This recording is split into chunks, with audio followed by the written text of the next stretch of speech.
പ്രതിഫലം. നീതിമാനെ നീതിമാനായി കരുതുന്നവന് നീതിമാൻ്റെ പ്രതിഫലം എപ്പോഴും എങ്ങനെ കരുതുന്നു അതിനെ അടിസ്ഥാനപ്പെടുത്തിയിരിക്കും. മത്തായിയുടെ സുവിശേഷം 10-ാം അധ്യായം 41-ാമത്തെ തിരുവചനമാണ്. വിശുദ്ധ മത്തായി 10-ാം അധ്യായം 41-ാമത്തെ തിരുവചനം. ഒന്ന് പറഞ്ഞേ. പ്രവാചകനായി കരുതുന്നവന് പ്രവാചകന്റെ പ്രതിഫലം.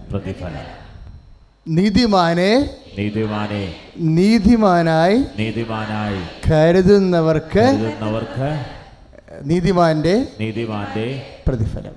അപ്പൊ എങ്ങനെയാണ് നമ്മൾ ദൈവത്തെ കരുതുന്നത്?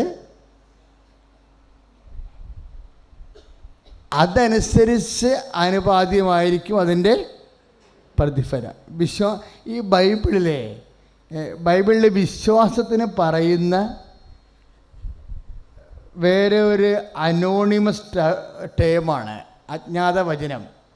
വിശ്വാസത്തിൻ്റെ തത്സമമായി പറയുന്ന ഒരു ഷാഡോ വേഡ്, നിഴൽ വചനമാണ് ഈ കരുതുക എന്ന് പറയുന്നത്. വിശ്വാസം തന്നെയാണ്. കരുതുക എന്ന് പറഞ്ഞാൽ വിശ്വാസം തന്നെയാണ്.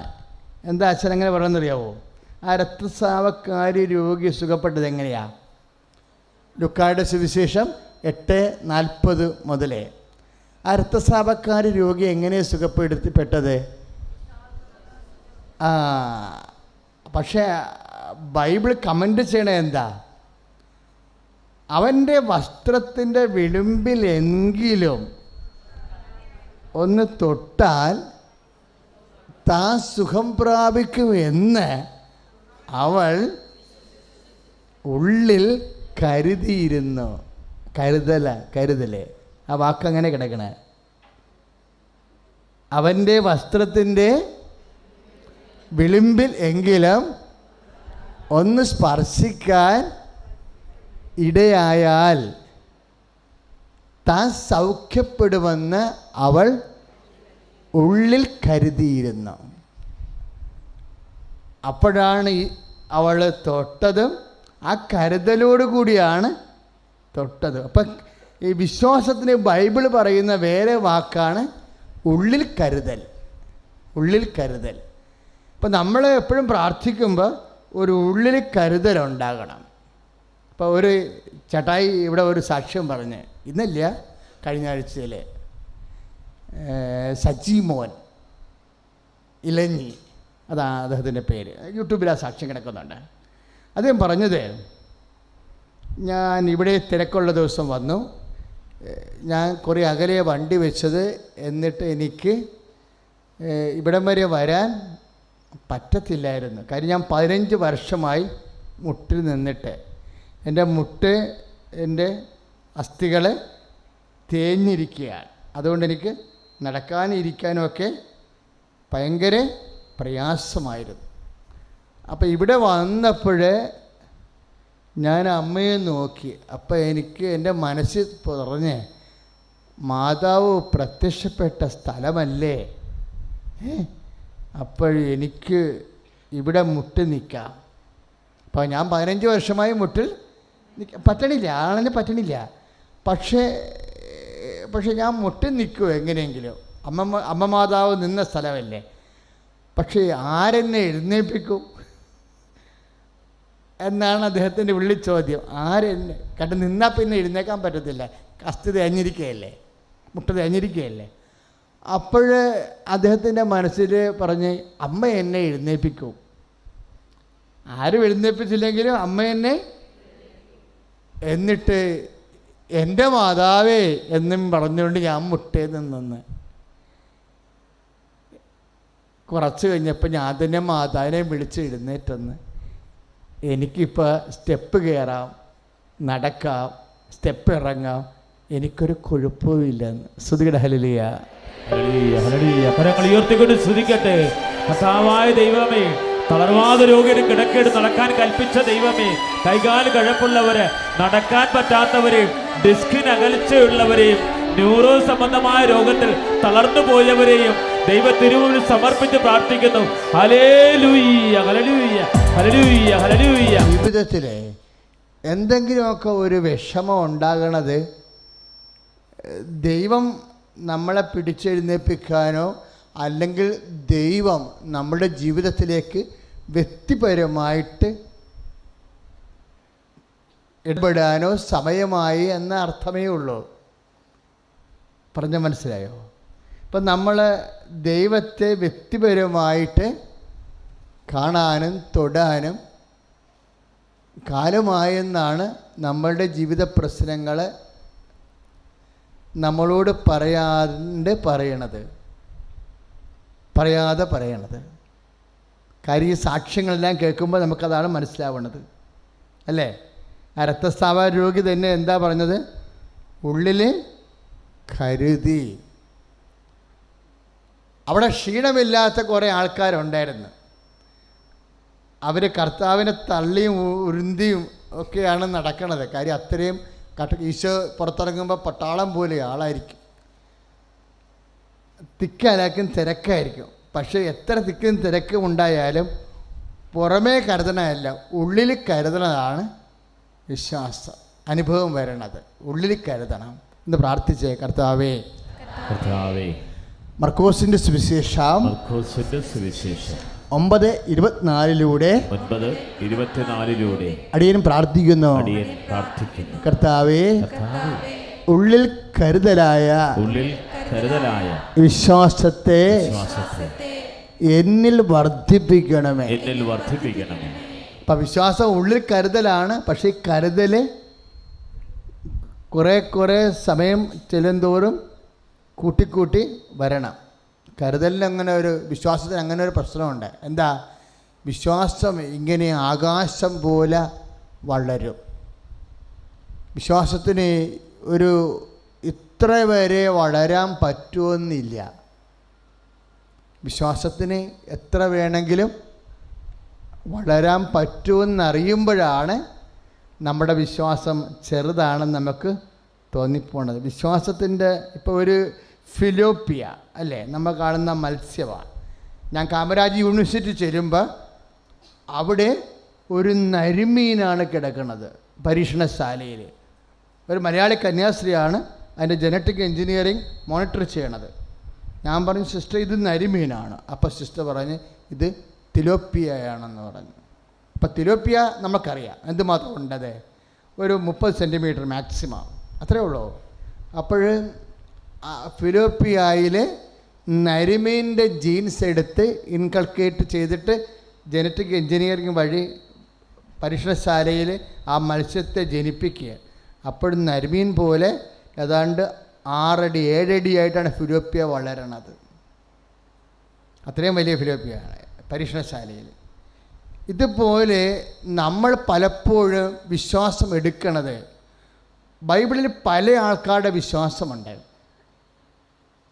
അതിലേറ്റവും എനിക്കിഷ്ടപ്പെട്ട വിശ്വാസം, ബൈബിളിലെ ഏറ്റവും നല്ല വിശ്വാസം, നമുക്ക് ജീൻസ് എടുക്കാവുന്ന വിശ്വാസമുണ്ട്. മേരി മാഗ്ഡലിൻ്റെ വിശ്വാസം വല്ലാത്ത ഒരു ജീൻസാണത്. മേരി മാഗ്ഡലിൻ അവർ കല്ലറയെ വന്നതിന് ശേഷം നിങ്ങൾ യൂട്യൂബ് നോക്കിയ മേരി മാഗ്ഡലിൻ്റെ അവസാന കർത്താവിൻ്റെ കല്ലറയെ വരുന്ന ഭാഗങ്ങളുണ്ട്. അവർ തിരിച്ചു പോകത്തില്ല, അവരെ കരഞ്ഞുകൊണ്ടിരിക്കും അവിടെ. അപ്പോൾ നമ്മൾക്ക് കാണാം വേറെ 2 പേര് വരും. ആരാണ്? പത്രോസ് വരും, ആദ്യം യോഹന്നാൻ വരും. കല്ലറയെ വാതിക്കൽ നിൽക്കും, അകത്തോട്ട് കിടക്കത്തില്ല. പേടികൊണ്ടാണെന്ന് നമുക്കറിയത്തില്ല. യോഹന്നാൻ വലിയ വർത്തമാനമൊക്കെ പറഞ്ഞ ആളാണ്, യേശു സ്നേഹിച്ചിരുന്ന ശിഷ്യൻ എന്നൊക്കെ പറയുന്ന ആളാണ്. പക്ഷെ കല്ലറയുടെ വാതിക്കൽ വരുമ്പോൾ എവിടെ ഒരു പമ്മൽ ചെറുതായിട്ട് അങ്ങ് നിൽക്കും. നമ്മൾ ഭയങ്കരമായ വ്യാഖ്യാനമൊക്കെ പറയും. എന്താണ്? പത്രോസ് വരാൻ കാത്തു നിന്നതാണ്, പത്രോസാണ് പ്രധാനി, പത്രോസാണ് കർത്താവിൻ്റെ ഉയർത്തെഴുന്നേൽപ്പ് സ്ഥിരീകരിക്കേണ്ടയാൾ. സൈദ്ധാന്തികമായിട്ടൊക്കെ അങ്ങനെ പറയാം. പക്ഷേ യോഹന്നാൻ നിന്ന് വന്നുള്ളത് പ്രത്യേകതയാണ്. പക്ഷെ പിന്നാലെ വന്ന പത്രോസ് അകത്ത് കയറി എന്നാണ് പറയണത്.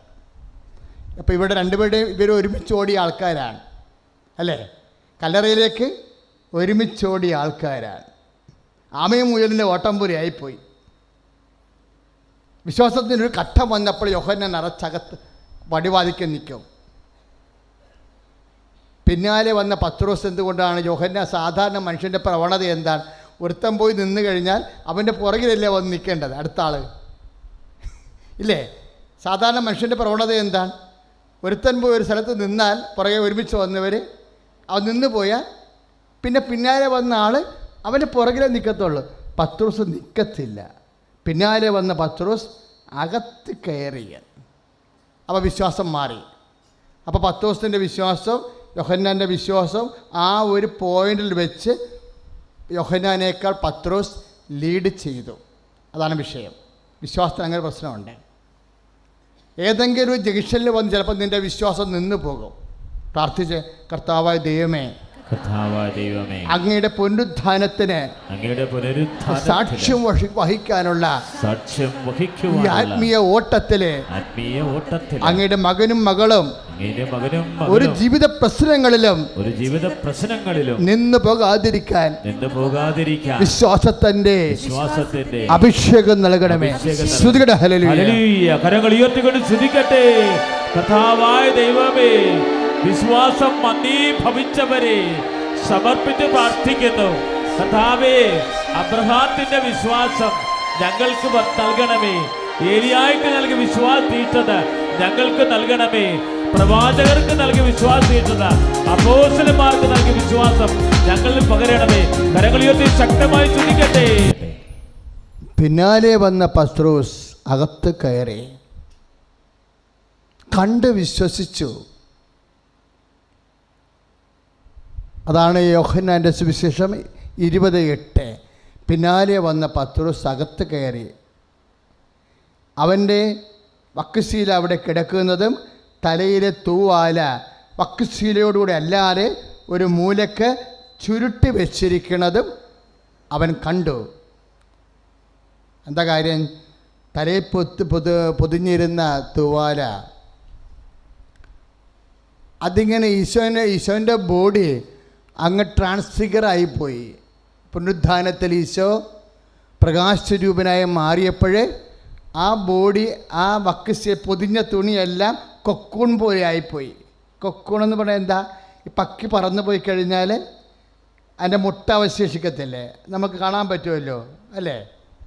അതുപോലെ തലയ്ക്ക് ചുരുട്ടി വെച്ചിരിക്കുന്ന തൂവാല അതുപോലെ തന്നെ അതിൻ്റെ അഴിക്കൽ മാറാതെ ചുരുട്ടിയ പടി മൂലക്കിരിക്കണത് കണ്ടു. അപ്പോഴാണ് വചനം പറയണത്, അവൻ ഉയർത്തെഴുന്നേറ്റെന്ന് പത്രോസ് കണ്ട് വിശ്വസിച്ചു.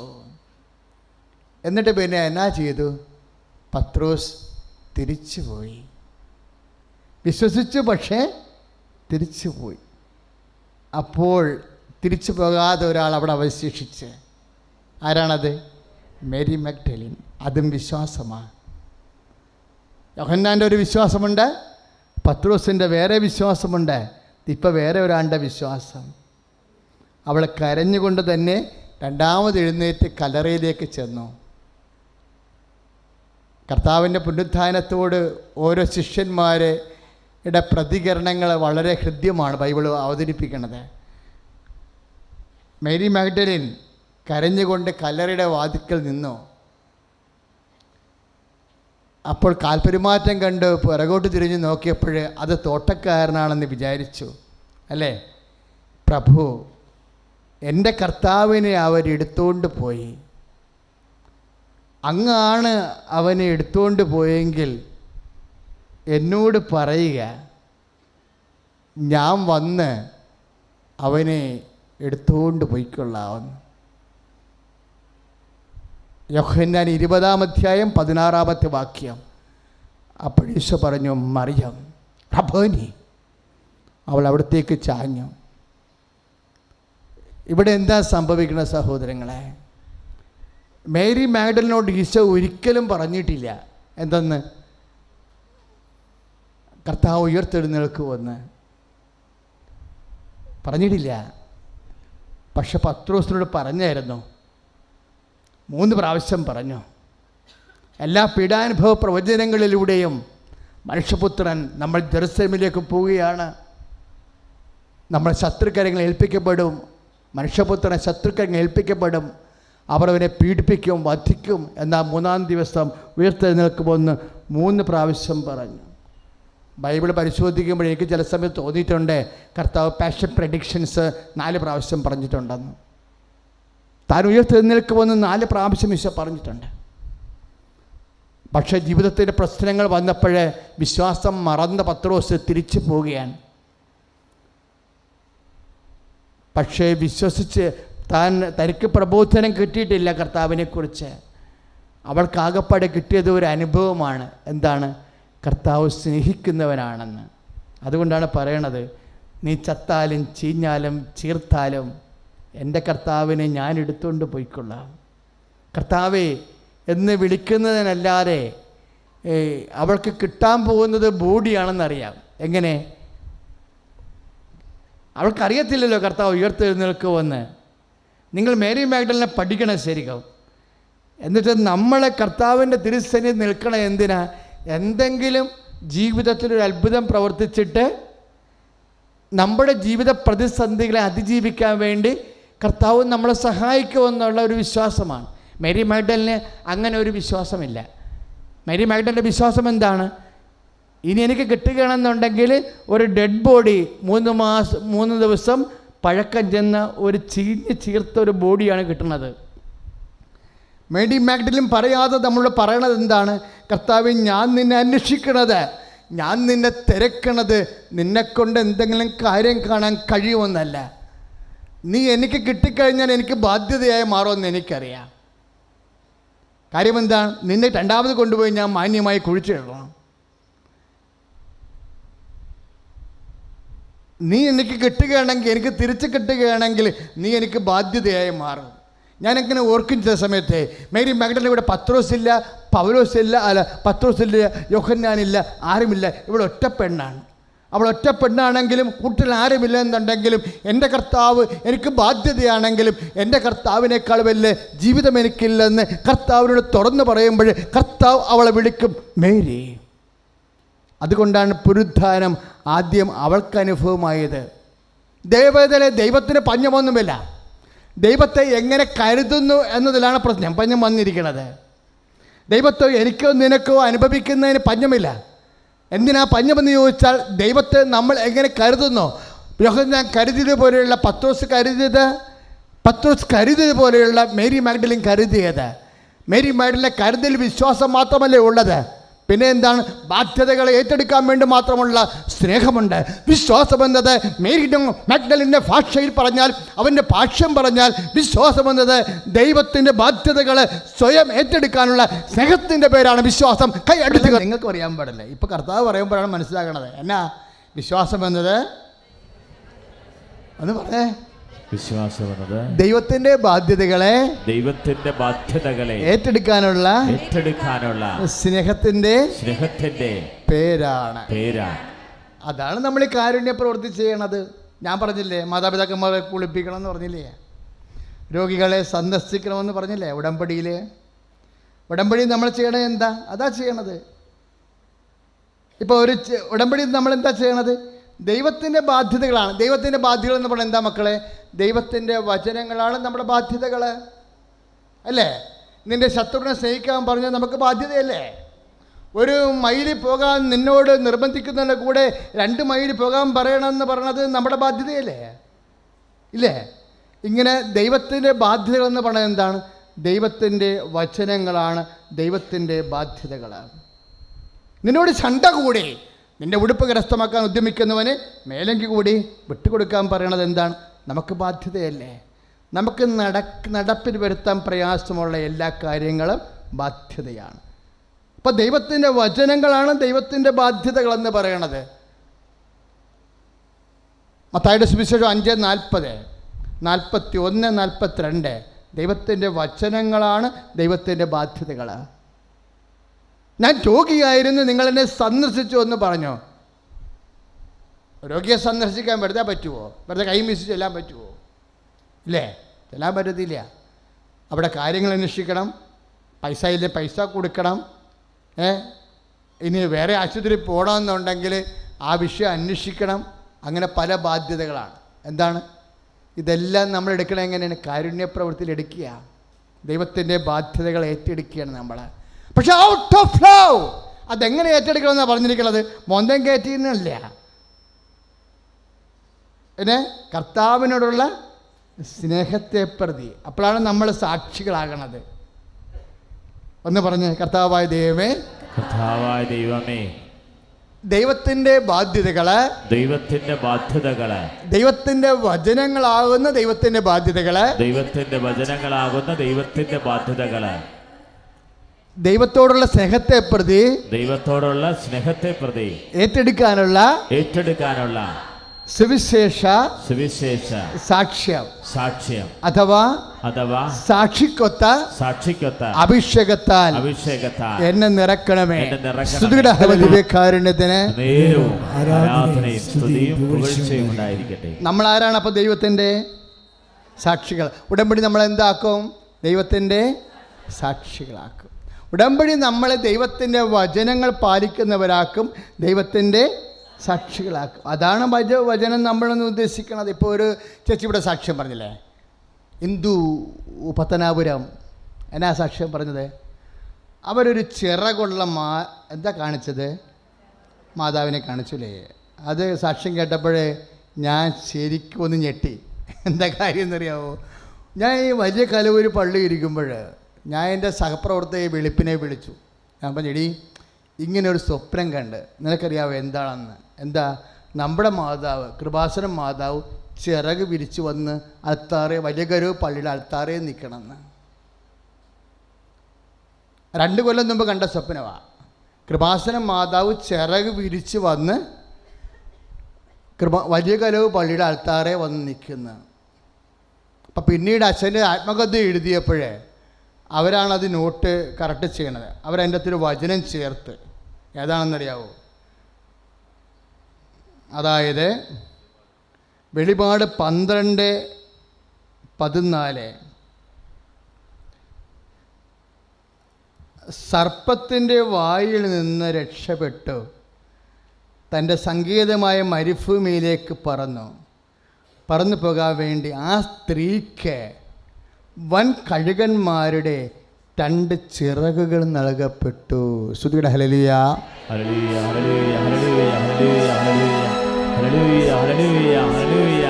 ദൈവമേ, അത്ഭുതകരമായ വെളിപ്പെടുത്തലുകൾ നന്ദി പറയുന്നു. ഹല്ലേലൂയ. അതാണ് നമ്മളെ പ്രത്യക്ഷീകരണ പ്രാർത്ഥനയിൽ പറയണത്. അമ്മയുടെ പ്രത്യക്ഷീകരണത്തെ പറ്റി സഭ വസ്തുനിഷ്ഠമായി പഠിക്കണം. കാര്യം നമ്മൾ പറയുന്ന വിഷയത്തിലൊന്നും ചെന്നത് അവസാനിക്കത്തില്ല. കാര്യം എന്താ? അടുത്ത വചനം എന്താ? പുറപ്പാട് 12:14 ശേഷമുള്ള വചനങ്ങൾ.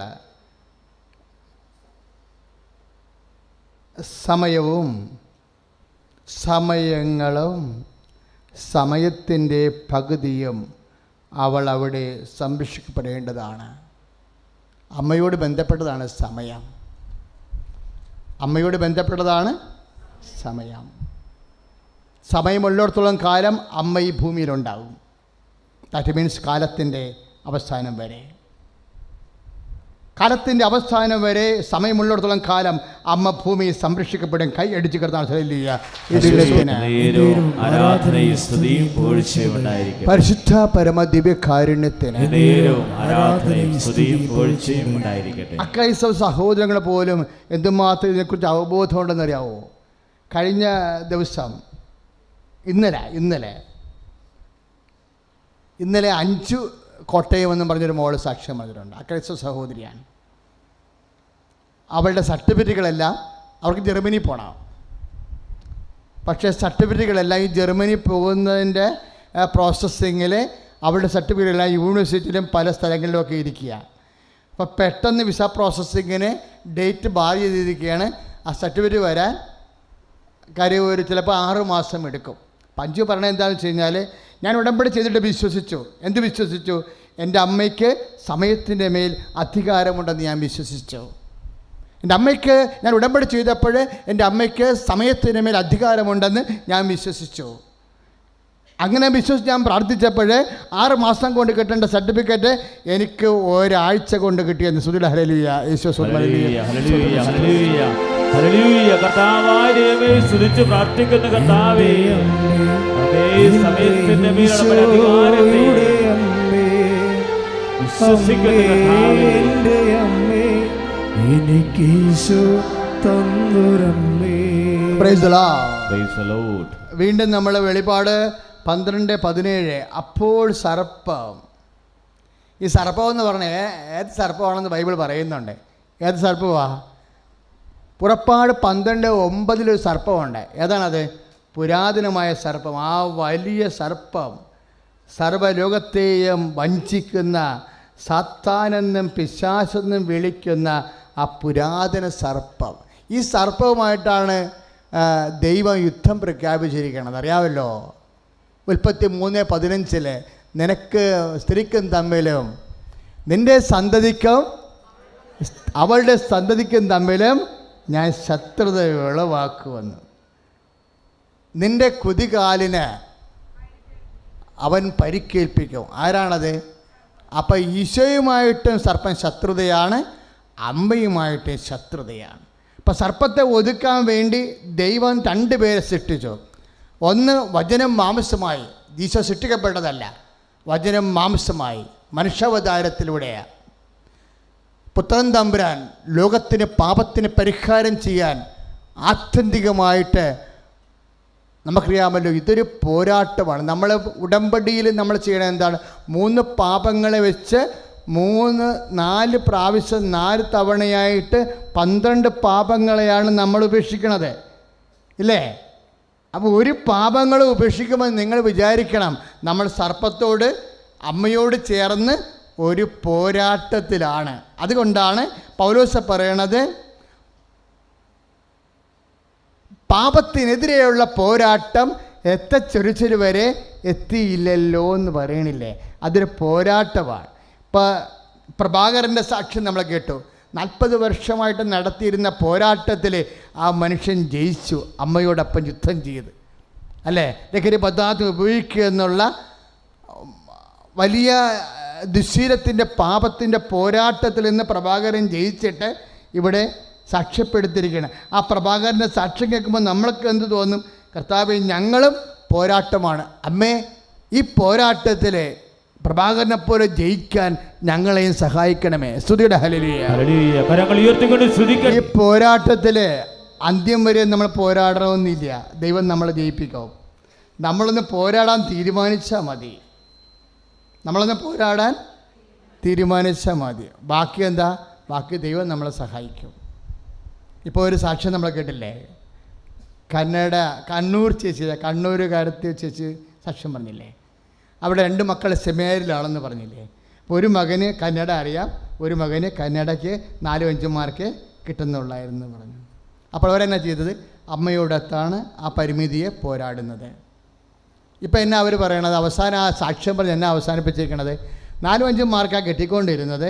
പക്ഷേ ഉടമ്പടി ചെയ്ത് അമ്മയോടൊത്ത് ആ വിഷയത്തെ അഭിമുഖീകരിച്ച് കഴിഞ്ഞപ്പോൾ നമ്മുടെ പരിമിതിക്കേട് നമ്മൾ പോരാടുമ്പോൾ കൂടെ ദൈവവും പോരാടുകയാണ്. അതാണ് നമ്മൾ ജയിക്കണത്. ഇപ്പോൾ കന്നഡയ്ക്ക് മാർക്ക് വന്നപ്പോൾ ക്ലാസ് മാർക്കായി. ഇപ്പോൾ എന്നാ പറ്റണത്? എന്ത് സംഭവിച്ചിരിക്കണത്?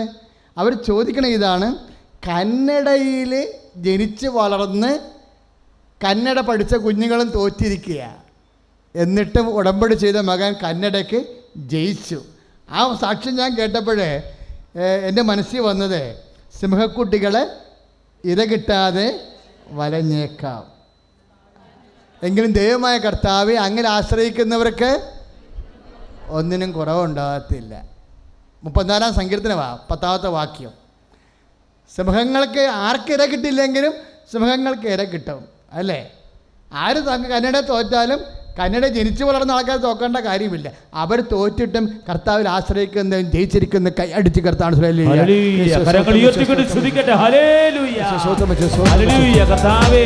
ഞങ്ങളെങ്കിൽ ആശ്രയിക്കുന്ന കർത്താവേ സുഖക്കുട്ടികളെ കിട്ടാതെ അലഞ്ഞാൽ കർത്താവിൽ ആശ്രയിക്കുന്നവർക്ക് കുറവുണ്ടാവുകയില്ല.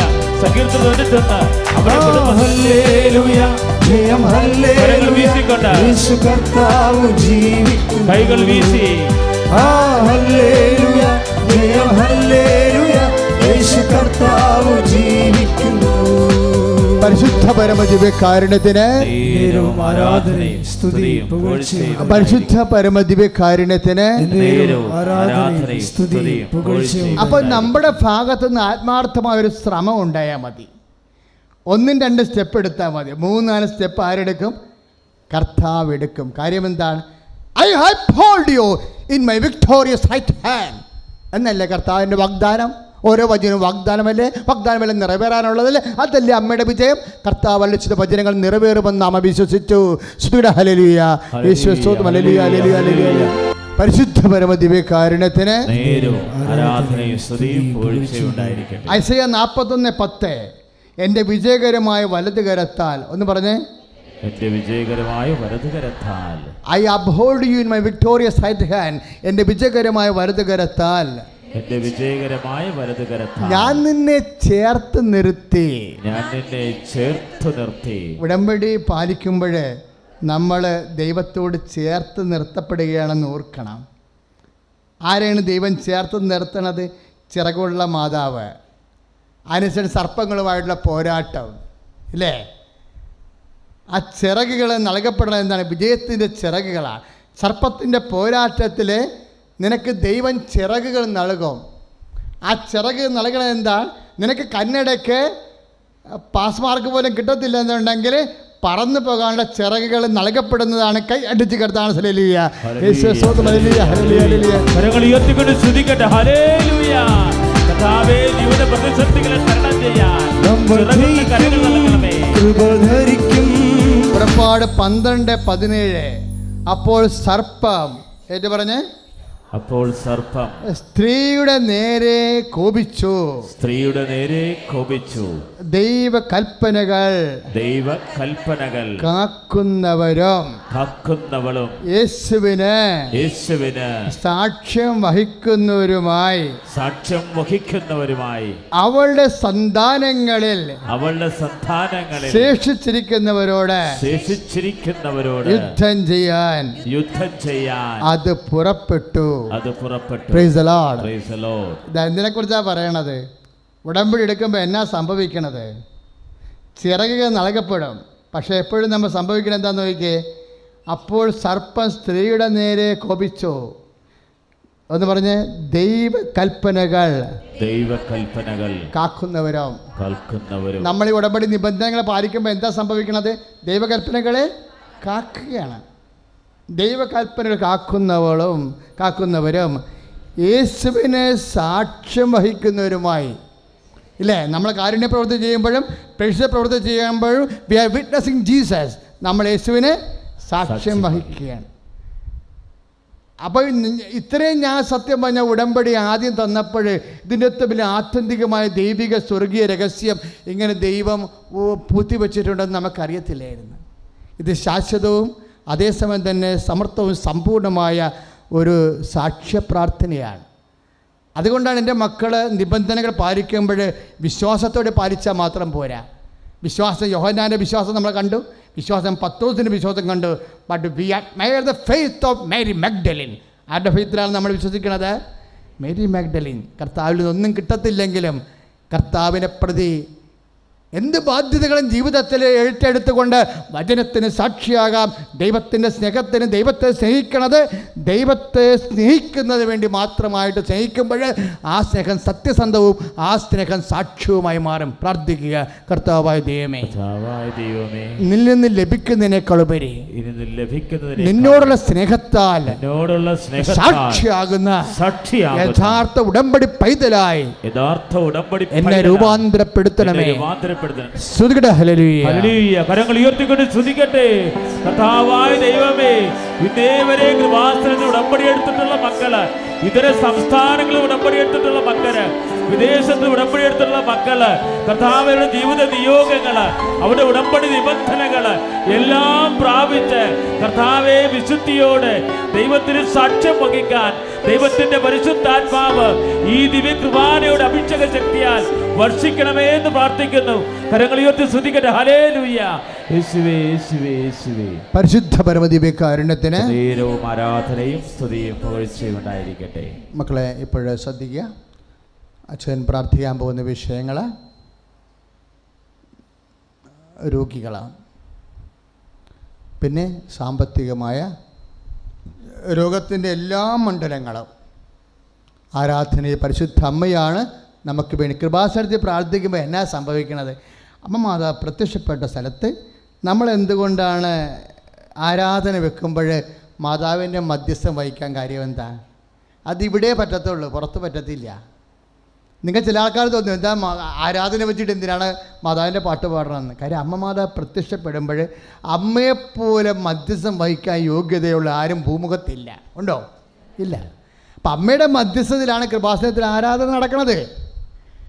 നമ്മൾ പ്രാർത്ഥിക്കുമ്പോൾ അമ്മ നമുക്ക് വേണ്ടി ഈശോനോട് നമ്മോട് ചേർന്ന് പ്രാർത്ഥിച്ചുകൊണ്ടിരിക്കുകയാണ്. ആ ഒരു ബോധത്തിലാണ് നമ്മൾ പ്രത്യക്ഷീകരണ പ്രാർത്ഥനയൊക്കെ പ്രാർത്ഥിക്കണത്. ഒന്ന് പ്രാർത്ഥിച്ച്. അമ്മ മാതാവേ, അമ്മ മാതാവേ, ഞങ്ങൾ ഉടമ്പടിയിൽ വെച്ചിരിക്കുന്ന എല്ലാ വിഷയങ്ങളും എല്ലാ കണ്ണീരും അമ്മ മാതാവേ, ഈ ആരാധനയുടെ നിമിഷങ്ങളിൽ ഞങ്ങൾക്ക് വേണ്ടി ഈശോയുടെ തിരുസന്നിധിയിൽ സമർപ്പിക്കണമേ. ഞങ്ങളുടെ രോഗങ്ങള്, ഞങ്ങളുടെ ഭാരങ്ങള്, ഞങ്ങളുടെ തകർച്ചകള് അമ്മ ഏറ്റെടുത്തുകൊണ്ട് ഈശോയുടെ നാമത്തില് മധ്യസ്ഥം വഹിച്ച് ഞങ്ങൾക്ക് ചിറകുകൾ നൽകണമേ.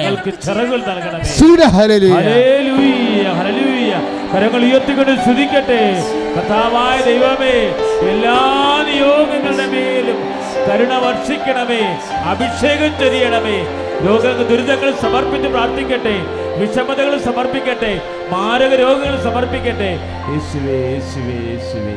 പരിശുദ്ധ പരമദിവ്യകാരുണ്യത്തിന് ആരാധനയും സ്തുതിയും പുകഴ്ചയും ഉണ്ടായിരിക്കട്ടെ. അപ്പോഴ് അച്ഛൻ രോഗങ്ങൾക്ക് അതുപോലെ തന്നെ ജീവിത വിഷയങ്ങൾക്ക് വേണ്ടി പ്രാർത്ഥിക്കാൻ തുടങ്ങി. നിങ്ങൾ ഉടമ്പടി വെച്ചിരിക്കുന്ന മുഴുവൻ വിഷയങ്ങൾ പരിശുദ്ധ അമ്മ വഴി അച്ഛൻ ഈശോയ്ക്ക് സമർപ്പിക്കും. അപ്പോൾ എൻ്റെ മക്കൾ ഭാഷാപരത്തിൽ പ്രാർത്ഥിക്കാൻ പറ്റുന്നവർ ഭാഷാപരത്തിൽ പ്രാർത്ഥിക്കണം. കരുതോടുകൂടി അടുത്ത മാസം വരുമ്പോൾ നമുക്ക് സാക്ഷ്യം പറയാൻ പല കാര്യങ്ങൾക്കും സാധിക്കും. സ്തുതിയുടെ ഹല്ലേലൂയ.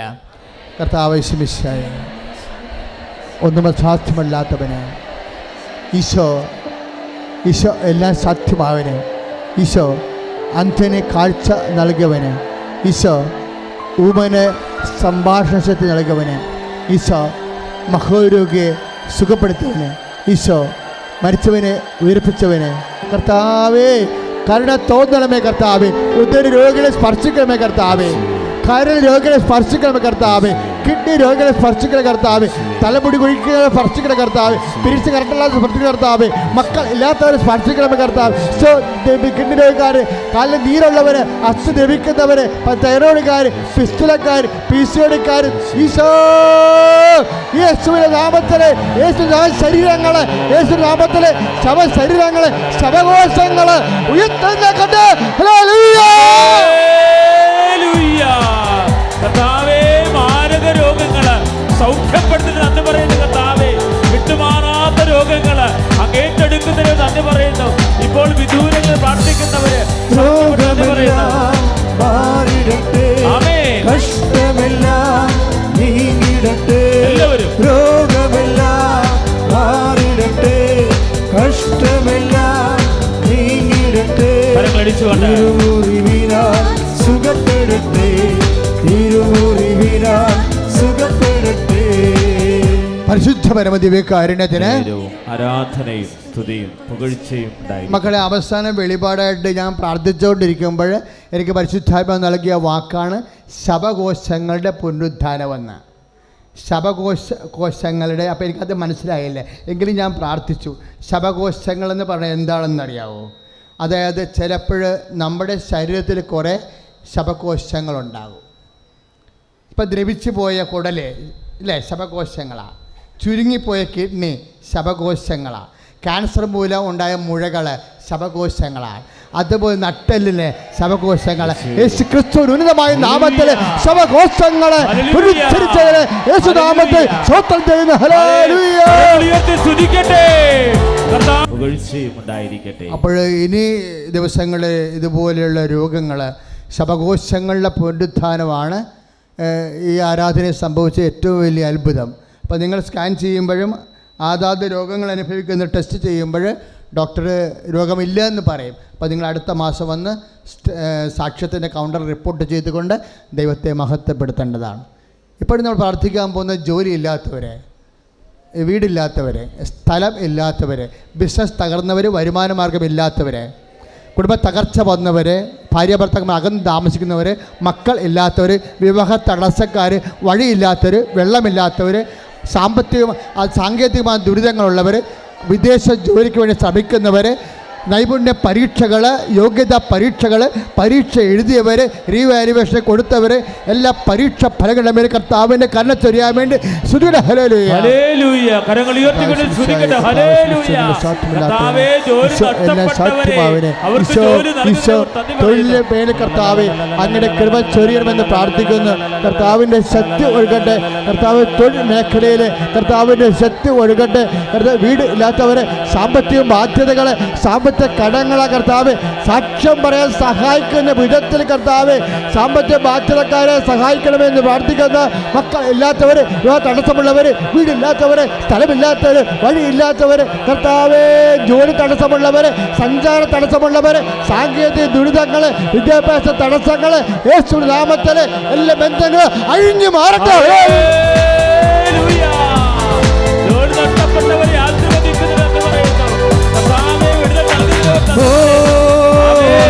അഭിഷേകമേ, അഭിഷേകമേ, കരങ്ങൾ വീശി വിശ്വാസത്തോടെ എല്ലാവരും അഭിഷേകമേ, അഭിഷേകമേ, കാറ്റായി വീശണമേ, ഈ കാറ്റായി വീശണമേ. വരച്ചിലുള്ള ശരീരഭാഗങ്ങൾ ബാലൻസ് ചെയ്യപ്പെടുന്ന മെസ്സേജാണുള്ളത്. വലിച്ചിലുള്ള ശരീരഭാഗങ്ങൾ, ഇപ്പോൾ ചിലർക്ക് കാലെത്തത്തില്ല, ചിലരുടെ അവയവത്തിന് ഏറ്റക്കുറച്ചിലുണ്ടാവും. ആന്തരിക അവയവങ്ങൾക്ക് പോലും വലിച്ചിലുള്ളവർ, പിടുത്തമുള്ളവർ, ചിലപ്പോൾ ആക്സിഡൻ്റെ ഭാഗമാകാം, ചിലപ്പോൾ ജന്മനയാകാം. അതെല്ലാം പൂർവ്വസ്ഥിതി പ്രാപിക്കേണ്ട സ്തുതിയുടെ ഹല്ലേലൂയ. കരങ്ങൾ ഉയർത്തിക്കൊണ്ട് സ്തുതിക്കട്ടെ. ഹല്ലേലൂയ. കർത്താവേ, കോശങ്ങളെ സ്പർശിക്കണമേ. ആന്തരിക കോശങ്ങൾ, ആന്തരിക അവയവങ്ങൾ, നമ്മൾ പാങ്ക്രിയാസ്, കരൾ, ഇതൊക്കെ ഈശോ നേരിട്ട് കാണിക്കുന്നുണ്ട്. പാങ്ക്രിയാസ്, കരൾ, പിന്നെ നെയ്യുടെ കളറ്, എന്നാൽ അല്പം കൂടി നിറം മങ്ങിയ എന്തോ ഒരു അവയവം. ഒരു പക്ഷേ ആ അവയവം പഴുത്തു പോയതാണോ നമുക്കറിയത്തില്ല. പക്ഷേ ഇങ്ങനെ കുമ്പിൾ പോലും കക്ക പോലെയൊക്കെ ഇരിക്കും, ഇങ്ങനെ ചുരുണ്ടൊക്കെ ഇരിക്കും. അങ്ങനെ അവയവത്തിനുണ്ടാകുന്ന എല്ലാ തകർച്ചകളെയും ഈശോ ഈ നിമിഷം അത്ഭുതകരമായി പുനരുദ്ധരിച്ചു കൊണ്ടിരിക്കുന്ന ഹല്ലേലൂയ.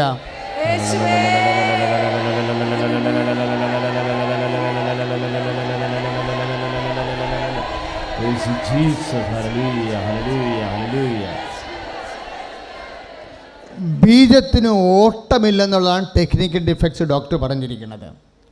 അതായത് മക്കളില്ലാത്തതിൻ്റെ കാരണം നിൻ്റെ ബീജത്തിന് ഓട്ടമില്ലാത്ത കൊണ്ടാണെന്ന്. അപ്പം അത് ആ വിഷയമാണ്.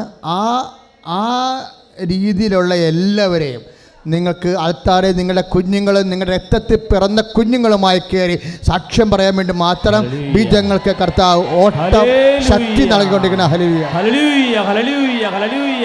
ഈശോയേ നന്ദി കർത്താവേ, സ്തോത്രം ദൈവമേ. Hallelujah, hallelujah, hallelujah. നേർച്ച വസ്തുക്കൾ എടുക്കുക, നേർച്ച വസ്തുക്കൾ എടുക്കുക. സമാപന ആശീർവാദത്തിൻ്റെ സമയമായി നേർച്ച വസ്തുക്കൾ എടുക്കുക, സന്തോഷമായിട്ട് എടുക്കുക. നിങ്ങൾക്കറിയാം, ഏറ്റവും വലിയ നേർച്ച വസ്തു കൃപാസനത്തിൻ്റെ പത്രമാണ്. പത്രത്തെക്കുറിച്ച് പറയാനുള്ളത്, പത്രം ഏത് ദിവസവും നിങ്ങൾക്ക് വാങ്ങിക്കാം.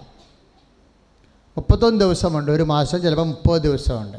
ഇതിലേത് ദിവസം മേടിച്ചാലും ഞങ്ങളത് കൗണ്ട് ചെയ്യും.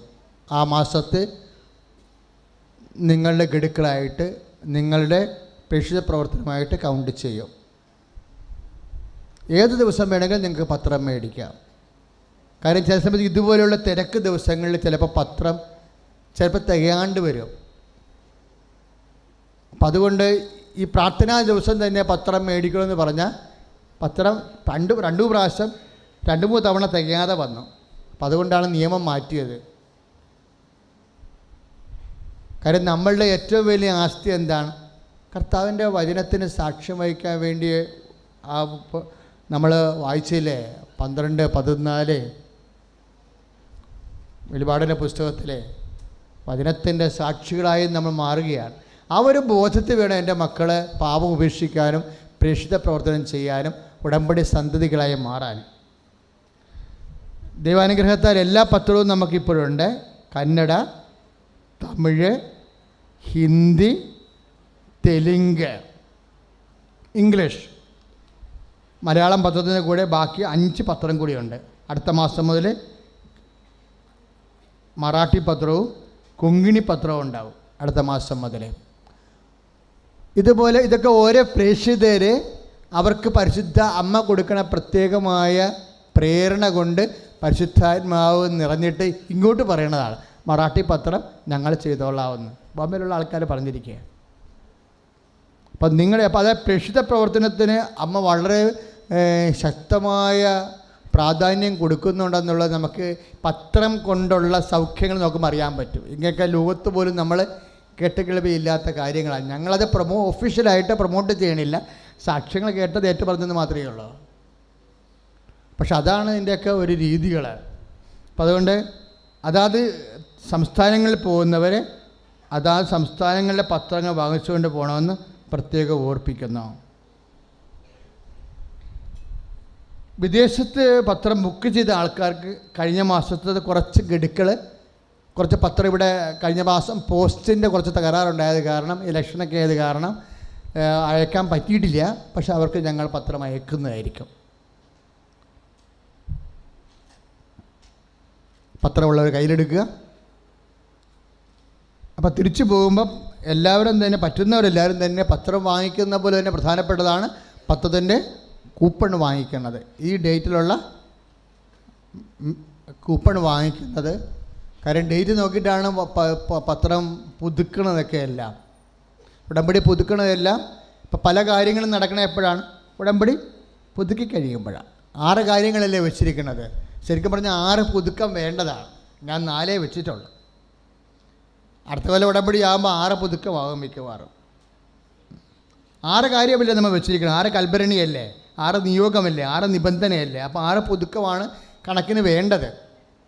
അത്രയൊന്നും ഇവിടെ ഇരിക്കാനുള്ള സ്റ്റാഫൊന്നും ഇല്ലാത്തതാണ് മെയിൻ പ്രശ്നങ്ങൾ. ആർക്കെങ്കിലുമൊക്കെ കർത്താവിൻ്റെ ആലയത്തിൽ സ്റ്റാഫാകാൻ ഉദ്ദേശിക്കുന്നുണ്ടെങ്കിൽ നിങ്ങളുടെ വെള്ള പേപ്പറ്, ഫോൺ നമ്പർ, ഇമെയിൽ എഴുതി കൊടുക്കണം. പല ആൾക്കാരിവിടെ താമസിക്കുന്നുണ്ട് 1 മാസത്തേക്കൊക്കെ.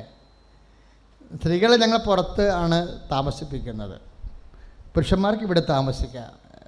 ക്രൊയേഷ്യയുടെ വേല 2 മാസത്തേക്കൊക്കെ ചെയ്യാനൊക്കെ ആഗ്രഹമുള്ളവർക്ക് വെള്ള പേപ്പർ എഴുതി കൊടുക്കാവുന്നതാണ്. അപ്പം ഞങ്ങൾ നിങ്ങളെ വിളിപ്പിക്കും. മാതാവിൻ്റെ ജോലി ചെയ്യാനൊക്കെ മനസ്സിൽ ആരെങ്കിലും തോന്നിക്കുന്നുണ്ട്, മനസ്സിൽ മാതാവിൻ്റെ ജോലി ചെയ്യണമെന്നുള്ള ഒരു സന്തോഷത്തിലാണ് തോന്നേണ്ടത്.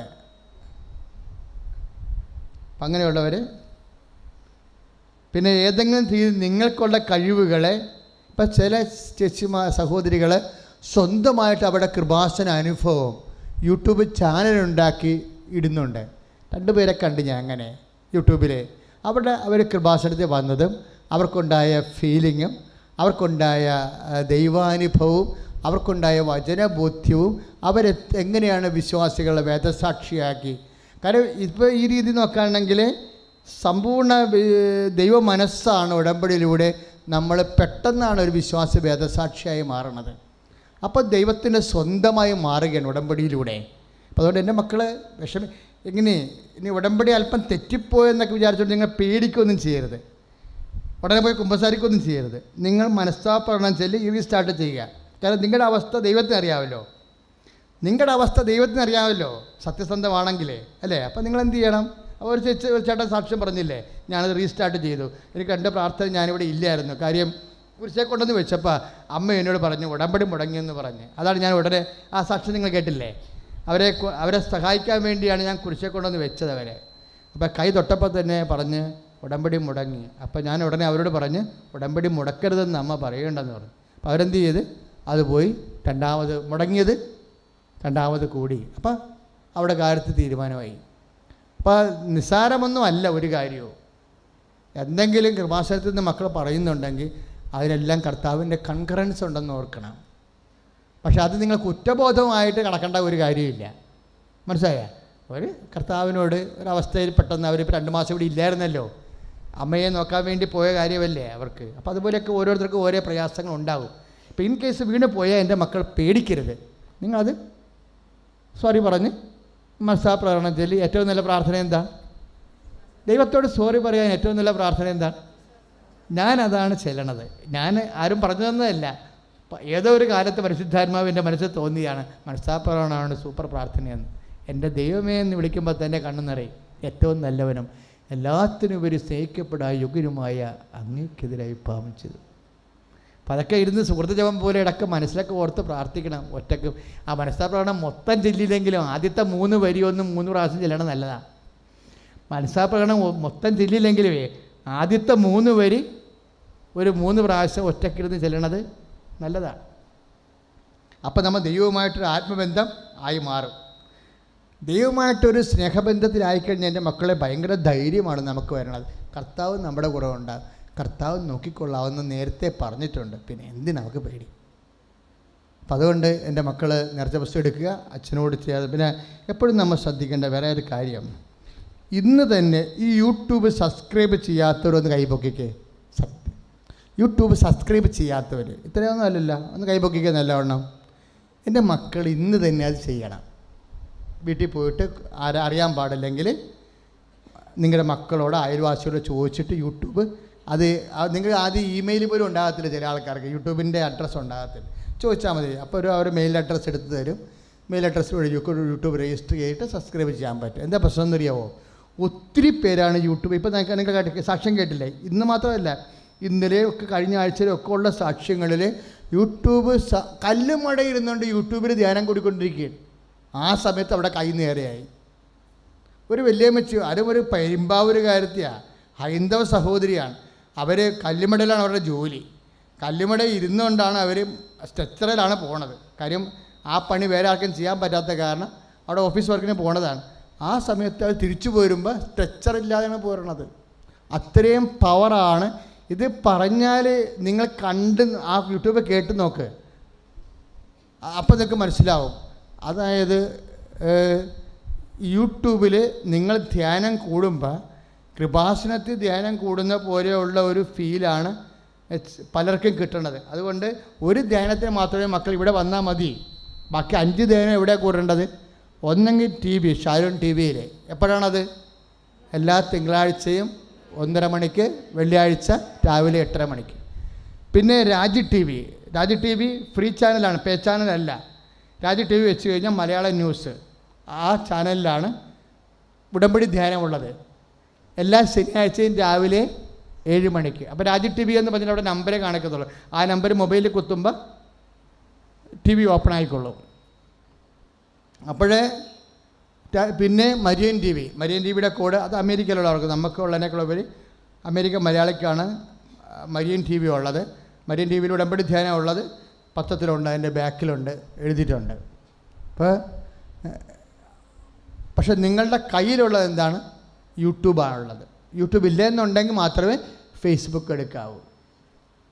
കാര്യം യൂട്യൂബ് ആകുമ്പോൾ ഗുണമെന്ന് വെച്ചാൽ അല്പമൊക്കെ ഇങ്ങനെ നെറ്റ് കംപ്ലയിൻ്റ് ഉണ്ടെങ്കിലും പാച്ചപ്പ് ചെയ്തു പോകും. ഫേസ്ബുക്കിൽ നെറ്റ് കംപ്ലയിൻറ്റ് വന്നാൽ ശരിക്കും ബ്രേക്ക് ആവും. അപ്പം അതുകൊണ്ടാണ് അച്ഛൻ യൂട്യൂബ് പ്രൊമോട്ട് ചെയ്യണത്. ഫേസ്ബുക്ക് എന്ന് പറയുമ്പോൾ പലർക്കും ഫേസ്ബുക്കാണ് ഉള്ളത്, പലർക്കും യൂട്യൂബ് ഇല്ല. അപ്പോൾ അതുകൊണ്ട് ഫേസ്ബുക്ക് ഉള്ളവർ യൂട്യൂബ് ഇല്ല എന്നുണ്ടെങ്കിൽ ഫേസ്ബുക്ക് എടുക്കുക. പക്ഷേ ഇത് കൃപാസനം മാധ്യമ ധ്യാനം മാതാവ് അനുഗ്രഹിച്ചതാണ്. അതുകൊണ്ടാണ് പല മനുഷ്യർക്കും ഇതുവഴി. ഇപ്പം നമ്മുടെ കടവ് നമ്മൾ ഉടമ്പടി ചെയ്യുമ്പോൾ 6 ധ്യാനം കൂടാനുള്ളതാണ്. നിങ്ങൾക്ക് ഇവിടെ വരേണ്ട കാര്യമില്ല. ഇവിടെ ഒരു മാസം ഒരു പ്രാവശ്യം വന്നാൽ മതി. ബാക്കിയുള്ള ധ്യാനങ്ങളെല്ലാം വീട്ടിൽ ഇരുന്ന ഓഫീസിൽ നിന്ന് സമയത്താണ് ധ്യാനമെങ്കിൽ ഓഫീസിൽ നിന്ന് വീട്ടിലോട്ട് പോകത്തില്ലേ? അപ്പോൾ ബസ്സിൽ കയറിയിരിക്കുമ്പോൾ കൂടിയാൽ മതി. ബസ്സിൽ ഇയർഫോണും വെച്ചുകൊണ്ട് കൂടുന്ന എത്രയോ പേരാണ് ഉള്ളത്. വീട്ടിലോട്ട് വരുന്ന വഴിക്ക് അരമണിക്കൂർ ഉണ്ടെന്നുണ്ടെങ്കിൽ അരമണിക്കൂർ കൊണ്ട് നമുക്ക് വീട്ടിലെത്തുന്നതിനുള്ളിൽ ധ്യാനം കൂടി കഴിയാൻ പറ്റും. പ്രാർത്ഥിച്ച് കൂടണമെന്ന് മാത്രമേ ഉള്ളൂ ആ സമയത്ത്. അപ്പോൾ അത് മാക്സിമം ഉപയോഗിക്കണം. കാരണം ഇത് ഷെയർ ചെയ്യും. ഇപ്പോൾ ഇത് കുറേ ആൾക്കാർ പറഞ്ഞില്ലേ, എനിക്ക് വിഷമം വന്നപ്പോൾ പഴയ ധ്യാനവും പുതിയ ധ്യാനവും എല്ലാം ഞാൻ രണ്ടാമത് കണ്ടെന്ന് പറഞ്ഞില്ലേ. അപ്പോഴീ ധ്യാനം കൂടുമ്പോൾ അനുസരിച്ച് കർത്താവിൻ്റെ വചനം കേട്ട് കർത്താവിൻ്റെ പ്രവർത്തനം കാണുമ്പോൾ പവറാകും. അപ്പോൾ ദൈവത്തിൻ്റെ കൃപയിലാകും. അതാണ് അവരൊക്കെ സാക്ഷ്യം പറയണത്. അപ്പം അത് നല്ല ഒരു കാര്യമാണ്. പിന്നെ നിങ്ങൾ ഷെയർ ചെയ്യണം ഇത്. എന്നുവെച്ചാൽ അതായത് നിങ്ങൾ വഴി ഒരു 50 പേരെങ്കിലും കർത്താവിനെ ഒരു ദിവസം അറിയണം. ഞങ്ങൾ 2 സാക്ഷ്യം വെച്ച് യൂട്യൂബിൽ ഇടുന്നുണ്ട്. നിങ്ങൾ കണ്ട അപ്പത്തിനെ നിങ്ങൾ ഷെയർ ചെയ്യണം. നിങ്ങളുടെ കൂട്ടുകാർക്ക് എല്ലാം കിട്ടണം. പത്രം കൊണ്ടുവന്ന് നടന്ന് എന്ത് പാടാണ്. എന്നിട്ട് അത് നിങ്ങൾ ചെയ്യുന്നുണ്ട്. പക്ഷേ അതിനൊക്കെ എളുപ്പമാണ് ഇത്, അല്ലേ? ഒന്ന് നെക്കിയ അപ്പം തന്നെ 1000 വീട്ടുകാർക്ക് നിങ്ങൾ ഷെയർ ചെയ്യും. പക്ഷെ അതൊക്കെ ചെയ്യുമ്പോൾ അച്ഛൻ പറഞ്ഞെന്ന് പറഞ്ഞ് ചെയ്യരുത്. കർത്താവിനോടുള്ള സ്നേഹം കൊണ്ട് ചെയ്യണം. കർത്താവേ, ഞാൻ നിന്നെ സ്നേഹിക്കുന്നു, നിന്നെ എല്ലാവരും അറിയാൻ ഞാൻ ആഗ്രഹിക്കുന്നു. കർത്താവ്, ഇത് ഷെയർ ചെയ്യണമല്ലേ, ഇത് കാണുന്നവർ വിശുദ്ധിയോടെ ജീവിക്കാൻ സഹായിക്കണമേ. കാണുന്നവർ വിശുദ്ധിയോടെ ജീവിക്കാൻ ആ ആത്മാവിനെ നിനക്ക് കിട്ടാൻ ഇടയാക്കണമേ. നീ അവർക്ക് വേണ്ടി കൂടി ക്രൂശിക്കപ്പെട്ടതാണെന്ന് ഓർക്കണമേ. അങ്ങനെയൊക്കെ പറഞ്ഞ് കർത്താവുമായിട്ട് നിൻ്റെ ഭർത്താവിനൊക്കെ കേട്ടാൽ നീ ദൈവത്തിൻ്റെ ആരോ ആണെന്ന് ദൈവത്തിന് തോന്നണം. ദൈവത്തിൻ്റെ ആരോ ആണെന്ന് ദൈവത്തിന് തോന്നണം. Price the Lord. മെയ് മാസത്തെ വണക്കം ആരംഭിച്ചിരിക്കുകയാണ്. അനേകം മക്കൾ വണക്കം എഴുതി കൊടുത്ത് അവരുടെ ജീവിത ആവശ്യങ്ങൾ എഴുതി കൊടുത്തുകൊണ്ട് വണക്കം ഏറ്റെടുത്ത് നടത്തുന്നുണ്ട്. നിങ്ങൾക്ക് വണക്കം ഏറ്റെടുത്ത് നടത്താവുന്നതാണ്. കൗണ്ടറിൽ കൂപ്പൺ കിട്ടാം.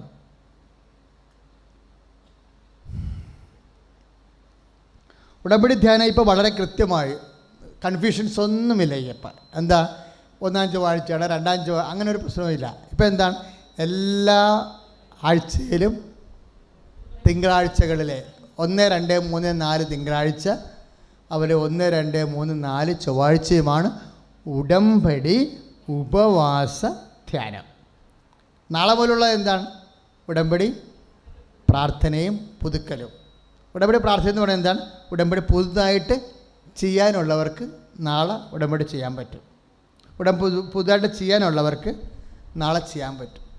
ഇന്നും ഇപ്പോൾ കാസർഗോഡുകാരില്ലേ, കാസർഗോഡ് കുറേ ആൾക്കാർ കാസർഗോഡ് നിന്ന് വരുന്നുണ്ട്. കാസർഗോഡ്, അതുപോലെ തന്നെ കണ്ണൂർ, പിന്നെ ഹൈ റേഞ്ച്, നീലഗിരിയിൽ നിന്ന് വരെ ആൾക്കാർ വന്നായിരുന്നു. നാഗാലാൻഡിൽ നിന്നൊക്കെ ആൾക്കാർ വന്നു ഉടമ്പടി ചെയ്യാൻ. അപ്പോൾ ഈ അന്തർ സംസ്ഥാനങ്ങളിൽ നിന്ന് വരുന്ന ആൾക്കാരില്ലേ, അവർ ഓഫീസിലൊന്ന് ചോദിക്കുകയാണെങ്കിൽ നമ്മുടെ കൗൺസിലേഴ്സ് റെഡിയാണെന്നുണ്ടെങ്കിൽ അവർക്ക് ഇന്ന് ഉടമ്പടി ചെയ്യാൻ പറ്റും.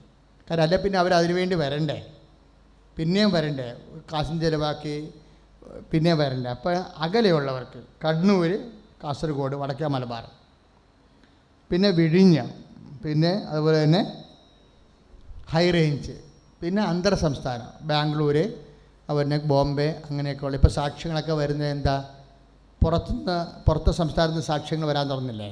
അപ്പോൾ അങ്ങനെയുള്ളവർക്ക് ഓഫീസുമായി ബന്ധപ്പെട്ടാൽ എല്ലാ ചൊവ്വാഴ്ച, എല്ലാ പ്രാർത്ഥനാ ദിവസവും 4 മണി തൊട്ട് ഉടമ്പടി ചെയ്യാനുള്ള. അപ്പോൾ ബഹുമാനപ്പെട്ട കൗൺസിലേഴ്സ് പോയി ഭക്ഷണമൊക്കെ കഴിച്ചിട്ട് മര്യാദയ്ക്ക് ഇരിക്കണം. വിശന്ന് ആരും ഇരിക്കരുത്. കൗൺസിലേഴ്സ് ശ്രദ്ധിക്കേണ്ടതാണ്. അപ്പോൾ അങ്ങനെ ഒരു സൗകര്യം ഇപ്പോൾ ചെയ്തു വരുന്നുണ്ട്. എത്ര പേർക്ക് കിട്ടുമെന്നറിയത്തില്ല. കാരണം കാസർഗോഡ്, കണ്ണൂരും, വിഴിഞ്ഞവും, ഹൈ റേഞ്ച് എന്ന് പറയുന്നത് കട്ടപ്പന, ഇടുക്കിയൊക്കെയാണ് അവിടെ ഉദ്ദേശിക്കുന്നത്.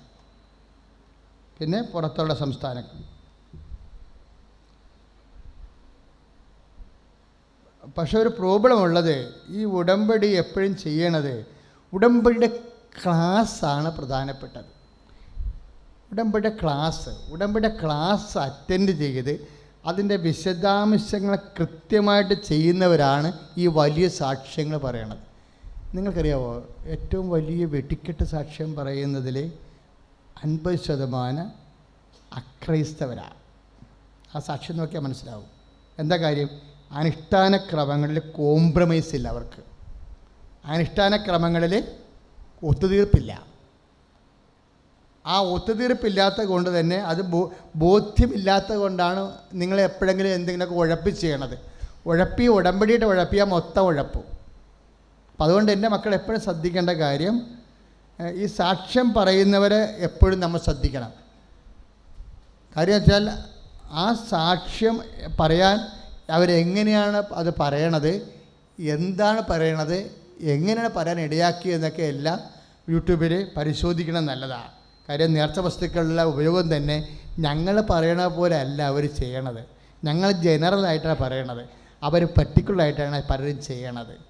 കാര്യം അവർക്ക് മാതാവ് ആ സമയത്ത് കൊടുക്കുന്ന ചില നോട്ടാണ്. അപ്പോൾ അത് നമുക്ക് പഠിക്കുമ്പോൾ നമുക്ക് സഹായമാണ്. കാര്യം ഉടമ്പടി ഒരു പുതിയ പ്രാർത്ഥനയാണല്ലോ.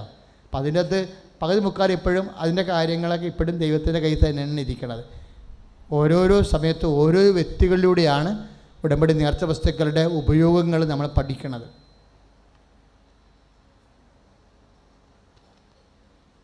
ഈ നേർച്ച വസ്തുക്കളെന്ന് പറയുമ്പോൾ എപ്പോഴും നമ്മൾ ശ്രദ്ധിക്കേണ്ട വലിയ കാര്യമുണ്ട്, സീരിയസ് ആയിട്ട് പറയാം. അതായത് നിങ്ങൾ കൃപാസനത്തിൽ വന്നാൽ കൃപാസന നേർച്ച വസ്തുക്കൾ മാത്രമേ ഉപയോഗിക്കാൻ പാടുള്ളൂ. എന്താ കാര്യം അങ്ങനെ പറയാൻ കാര്യം? അതായത് ഇപ്പോൾ ഉദാഹരണം ഉടമ്പടി ചെയ്യാത്തവർ ഉപയോഗിക്കുന്ന ഏതാണ്? ജെറീക്കോ നേർച്ച വസ്തുക്കളാണ്. ജെറീക്കോ പ്രാർത്ഥന നടത്തിയിട്ട് 3.5 മണിക്കൂർ ആരാധന നടത്തിയിട്ടാണ് നേർച്ച വസ്തുക്കൾ, ഉടമ്പടി ചെയ്യാത്തവർ വാങ്ങിക്കുന്ന നേർച്ച വസ്തുക്കൾ അച്ചംബ്ലസ് ചെയ്യണത്. ഉടമ്പടി നേർച്ച വസ്തുക്കൾ എന്താ? ഉടമ്പടി മാതാവ് നിന്ന സ്ഥലത്ത് ഉടമ്പടി നേർച്ച വസ്തുക്കൾ വെച്ച് കുർബാന ചെല്ലിയിട്ടാണ് 12 പ്രാവശ്യം അത് വെഞ്ചരിക്കണത്. പത്രം പോലെ തന്നെ ഇതെല്ലാം വെഞ്ചരിക്കണത്. അപ്പോൾ ഇത് എവിടെ നിന്ന് കിട്ടും നമുക്ക്? അപ്പം നിങ്ങൾ ഉപയോഗിക്കുന്ന നേർച്ച വസ്തുക്കൾ കൃപാസനത്തിൻ്റെ അമ്മമാതാവിൻ്റെ ആശീർവാദവും അനുഗ്രഹവും ഉള്ള നേർച്ച വസ്തുക്കളാണെന്ന് ഉറപ്പ് വരുത്തണം. അത് എവിടെ? അതുകൊണ്ടാണ് ഞങ്ങൾ ഈ സാധനം പുറത്ത് കൊടുക്കാത്തത്. അതായത് ഗേറ്റിൻ്റെ പുറത്ത് കൊടുക്കത്തില്ല ഈ സംഭവം, ഗേറ്റിൻ്റെ ഉള്ളിലേ കൊടുക്കത്തുള്ളൂ. എഡിവെടുപ്പതൊക്കെ ചുമ്മാ കോമ്പൗണ്ടെന്നൊക്കെ പറയാം, അങ്ങനെയൊന്നുമല്ല. ഇത് ഗേറ്റിൻ്റെ ഉള്ളിലേ കൊടുക്കത്തുള്ളൂ. എന്താ കാര്യം? ഇതിൻ്റെ മൗലികത, സത്യസന്ധത നഷ്ടപ്പെടാതിരിക്കാനാണ്. പുറത്തുനിന്ന് കിട്ടുന്നത് വിൽപ്പന ചരക്കാണ്. അതും കൃപാസനവും അമ്മയുമായിട്ട് ഒരു ബന്ധവുമില്ല. അത് വാങ്ങിക്കുക കൊടുക്കുക നിങ്ങളുടെ പ്രൈവറ്റ് കാര്യമാണ്. നിങ്ങൾ കൃപാസനത്തിൽ വന്ന കൃപാസനത്തിലെ വെഞ്ചരിച്ച നേർച്ച വസ്തുവാണ് ഉപയോഗിക്കാൻ ബാധ്യതയുള്ളത്. അപ്പം അതാണ് സാക്ഷ്യം പറയുമ്പോൾ ശ്രദ്ധിക്കേണ്ടത്. ഈ പറഞ്ഞ സാധനം ജെനുവിനാണോ എന്ന് നമുക്കറിയണ്ടേ. ഇപ്പം ഞങ്ങൾ നിങ്ങൾക്ക് തരുന്ന ഒരു ഉടമ്പടി തൈലം, ആ ഉടമ്പടി തൈലത്തിനൊക്കെ അതായത് 1 ലിറ്ററിന് 1000 രൂപയാണ് മറ്റാണ് അതിൻ്റെ വില. 1 ലിറ്ററിന് 1000 രൂപയാണ് അതിൻ്റെ വില. ഈ തേനെന്ന് പറഞ്ഞാൽ എന്താ? ഞങ്ങൾ വളരെ ഒരു ബോട്ടിൽ ലോക്ക് ചെയ്താൽ തരണത്. എന്താ കാര്യം അങ്ങനെ ചെയ്യണം? അത് കഞ്ഞിരപ്പള്ളി രൂപതയിൽ നിന്ന് സത്യസന്ധമായ സാധനങ്ങൾ ഒരല്പം പോലും കലർപ്പില്ലാത്ത വാങ്ങിച്ചാൽ തരണത്. ഇതുപോലെ തന്നെയാണ് തിരിയൊക്കെ. ഞങ്ങൾക്ക് വേണമെങ്കിൽ എന്തെങ്കിലും തിരി ഉണ്ടാക്കിത്തരാം, തരത്തില്ല. പോപ്പറിൽ നിന്ന് ആ നിങ്ങൾക്ക് 5 പൈസ വാങ്ങിക്കണമെങ്കിൽ ഇത് ആ അത്രയും എമൗണ്ടിനുള്ള സംഭവമാണ് തരണത്. ആ തിരി വളയത്തില്ല. കാര്യം എന്താ കാര്യം? ഇത് ദൈവത്തിൻ്റെ നാമത്തിലാണ്. നമ്മൾക്കിതൊന്നും ഒരൊറ്റ പൈസ പോലും വേണ്ട. പക്ഷെ നിങ്ങൾ ഉപയോഗിക്കുന്ന സംഭവങ്ങൾ കറക്റ്റായിരിക്കണം, സത്യസന്ധമായിരിക്കണം. അത് എന്തുദ്ദേശത്തിൽ പറയണമെന്ന് വെച്ച് കഴിഞ്ഞാൽ, ആ ഉപയോഗിക്കുന്ന വസ്തുക്കൾ നിങ്ങൾ വാങ്ങിക്കുമ്പോൾ അത് ഉപയോഗിക്കുന്നതിൻ്റെ അകത്ത് ഒരു കംപ്ലൈൻറ്റ് ഉണ്ടാകാൻ പാടില്ല. കുഞ്ഞുങ്ങൾക്കൊക്കെ കൊടുക്കണമല്ലേ തേന്, ഗർഭിണികൾക്കെല്ലാം കൊടുക്കണതല്ലേ. അപ്പം അതുകൊണ്ട് നേർച്ച വസ്തുക്കൾ ഉപയോഗിച്ച് കഴിഞ്ഞാൽ അപ്പം തന്നെ എടുത്ത് ഞാൻ 1-2 വീടുകളിൽ എൻ്റെ ഇടവക വീടുകളിലൊക്കെ ചെന്നപ്പോഴേ നേർച്ച വസ്തു ഇങ്ങനെ രൂപത്തിലൊക്കെ ഇരിക്കണ കണ്ടേ. അതിൻ്റെ പുറത്തുകൂടി പല്ലി എലിയൊക്കെ ഓടിയാൽ നിങ്ങൾ എന്നാ ചെയ്യും? അപ്പം സാക്രിലേജായി മാറും. അങ്ങനെ ചെയ്യരുത്. അത് ഉപയോഗം കഴിഞ്ഞാൽ അപ്പം തന്നെ കൂടിലാക്കി, ഞങ്ങൾ തന്നെ 3 കൂടിലാണ് ഈ സംഭവം തന്നത്. ഇല്ലേ, നിങ്ങളുടെ കയ്യിൽ തരുമ്പോൾ എന്താ വളരെ ബോട്ടിൽ ചെയ്ത്, പിന്നെ പേപ്പർ പോലും പ്ലാസ്റ്റിക്